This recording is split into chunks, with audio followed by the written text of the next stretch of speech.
Bonjour, nous allons poursuivre donc le chapitre 9 et nous intéresser à la cohésion des solides. Alors nous avions déjà travaillé la cohésion des solides ioniques et donc vous l'avez bien compris, les solides ioniques tiennent, les ions des solides ioniques tiennent entre eux grâce à des interactions électrostatiques. Alors qu'est-ce qu'il en est des autres solides, des solides moléculaires? Donc c'est la suite du cours.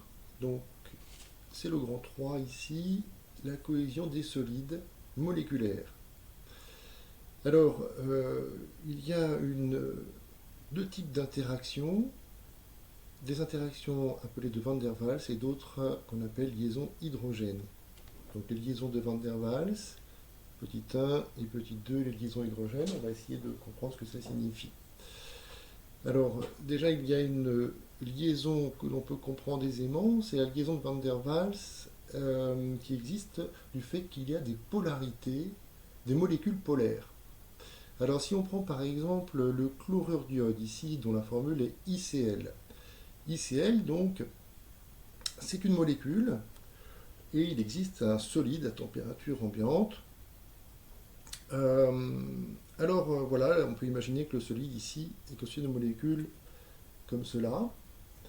Alors si on regarde les électronégativités des atomes, alors on va regarder ici on a l'atome d'iode et l'atome de chlore. Si on regarde les électronégativités, atome de chlore 3,98 et l'atome d'iode c'est 2,66. Alors si on fait la différence, on voit bien qu'on est au-dessus de 0,4. Et au-dessus de 0,4, cela signifie qu'il y a une liaison polarisée. Et donc finalement la molécule ici est polaire. On a ici donc, par exemple ici pour cette entité, Cl- qui est plus électronégatif, va attirer vers lui les électrons. On marque avec une petite flèche comme ça, vous vous souvenez. Ici, Cl- va porter une charge delta- et donc I une charge delta+. Alors, on a donc des dipôles comme cela. Cl- ici, de même, porte une charge delta- et ici delta+. Alors on comprend que là, ces deux molécules soient agencées de cette manière-là, puisque vous voyez que Cl- négatif est à côté de I positif. Dans l'autre sens, évidemment, on aurait une répulsion plus importante. Donc là, les charges de signe opposé sont assez proches dans cette configuration-là. Alors, est-ce que j'ai bien disposé ici les molécules en dessous? Si on regarde bien les charges, on a ici I qui porte bien la charge delta+, et là ici, c'est moins. Bien, vous voyez que là encore, on a la proximité des charges opposées. Donc finalement, on comprend qu'ici, cette configuration-là peut montrer que le solide a une bonne cohésion. Alors c'est ce qu'on appelle ici donc un solide moléculaire avec des dipôles permanents, c'est-à-dire qu'ils sont tout le temps, il y a toujours ce dipôle-là, et donc on comprend que ce sont des interactions électrostatiques qu'on appelle néanmoins interactions de Van der Waals. Alors, il y a d'autres solides moléculaires avec des molécules qui, elles, ne sont pas polaires. Par exemple, la molécule de diode. Elle est non polaire puisqu'elle est constituée de deux atomes identiques. Et pourtant, le solide existe. Alors, il faut admettre, on peut montrer qu'en fait, parfois, par moment, les électrons se déplacent un peu et ça va former des dipôles qu'on appelle instantanés. Et un petit peu comme ici, si vous voulez, il y a spontanément des charges qui apparaissent et ce qui permet donc une interaction entre les molécules. Alors évidemment, c'est un peu plus difficile à imaginer. On est un petit peu hors programme, on vous demande de savoir qu'il y a des interactions de Van der Waals entre molécules. Le détail, dipôle permanent et instantané étant un peu hors programme. Donc là j'ai mis un cœur ici, surtout là, vous devez savoir qu'il y a des liaisons de Van der Waals et des liaisons hydrogènes. Alors voyons voir les liaisons hydrogènes. Les liaisons hydrogènes c'est un peu particulier. Ce sont des liaisons qui existent entre un atome d'hydrogène et un atome très électronégatif comme l'oxygène qui comporte des doublets non liants. Alors, c'est une liaison aussi électrostatique, mais d'un type particulier et qui est assez forte. On la représente ici, alors là évidemment, vous voyez les molécules d'eau. Eh bien, l'hydrogène ici étant proche de ce doublet, il existe une interaction qu'on représente en pointillé comme cela. Alors ici, de même, on a une interaction. Vous voyez, là aussi. Et puis, etc. Bon, on peut imaginer comme ça. Alors, si même si ces interactions existent dans un liquide et dans un solide, donc dans l'eau liquide, dans l'eau solide, vous avez ce type d'interaction entre les molécules d'eau, dans ce qu'on appelle les liaisons hydrogène ou ponts hydrogène également. Alors c'est une interaction qui est importante, qui est assez forte et qui explique pas mal de choses souvent dans la cohésion des liquides et des solides.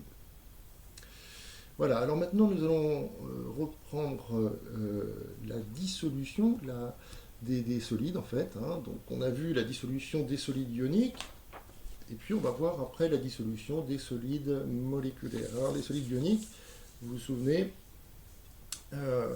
c'est la première page ici, et il était écrit les solides ioniques ne sont solubles que dans certains solvants, les solvants polaires. Alors solvants polaires, comme on va le noter tout à l'heure, ce sont des solvants qui sont constitués de molécules polaires. Et on avait pris l'exemple de l'eau.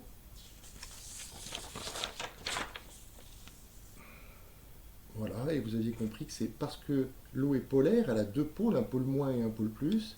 Elle va entourer les ions positifs, donc là ici vous avez un nom positif, et vous voyez que ce sont les atomes d'oxygène négatifs qui portent une petite charge partielle négative qui sont proches.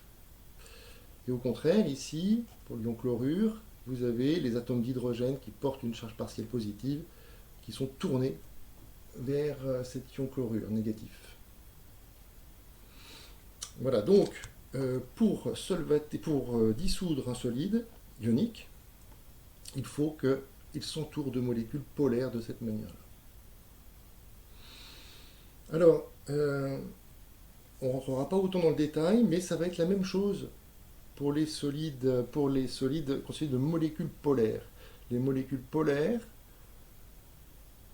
vont très bien aller dans un solvant polaire comme l'eau, puisqu'il y a des pôles, et donc, nécessairement, autour des pôles moins, par exemple, si on voulait dissoudre Cl, ICl dans l'eau, autour de Cl, on verrait les atomes d'hydrogène qui seraient autour, là.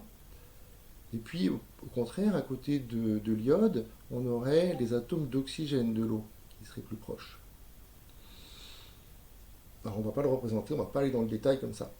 Mais on peut retenir facilement que donc, finalement, molécules moléculaires polaires ainsi que composés ioniques se dissolvent bien dans les solvants polaires. Et finalement, eh bien, c'est simple, on conçoit la règle. Les solides moléculaires avec des molécules non polaires seront solubles au contraire dans les solvants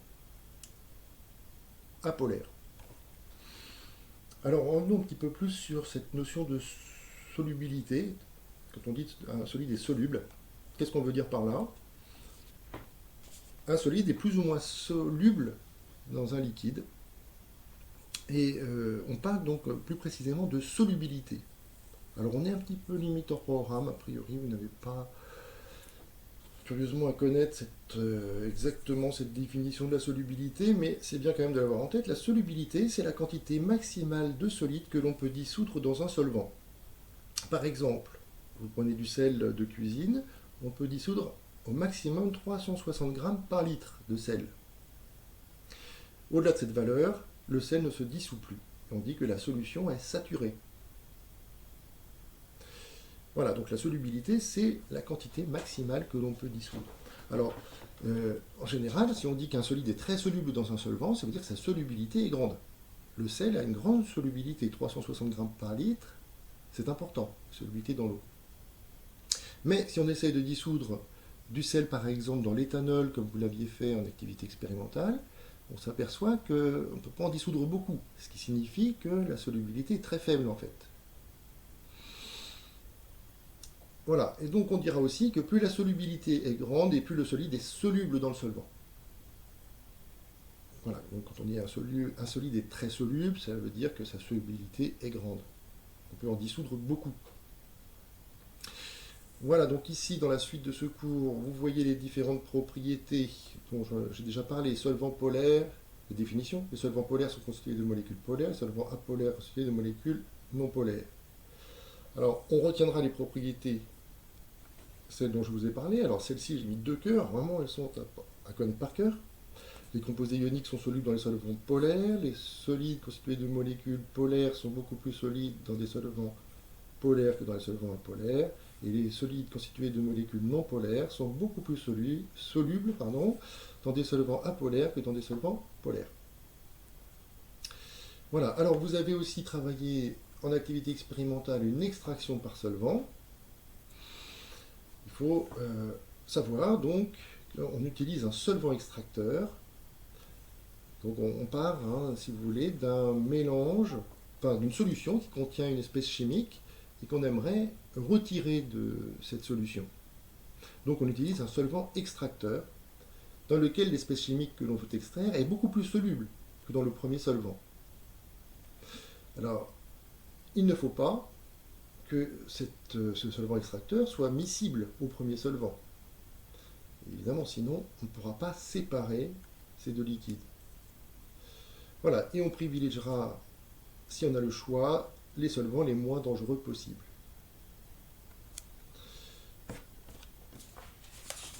On se trouve donc dans l'ampoule à décanter, ici, avec donc en général, bon là ici l'exemple a été pris avec une solution aqueuse et une espèce à extraire. Et on prend un solvant qui n'est pas miscible à l'eau. Alors justement, d'ailleurs, non miscible, pour se demander pourquoi il n'est pas miscible à l'eau, eh bien ça veut dire que les molécules ne sont pas vraiment compatibles avec des molécules d'eau qui sont polaires. Ça veut dire donc que ce solvant sera constitué de molécules apolaires. C'est souvent des molécules organiques, c'est-à-dire constituées d'atomes de carbone. Voilà, alors on se trouve avec, après décantation, 2 phases. Une phase donc organique et la solution aqueuse. En général, la solution organique est la phase qui est supérieure parce que la densité est plus faible. Voilà, et vous voyez qu'ici, on récupère donc la phase aqueuse en premier et la phase organique en second.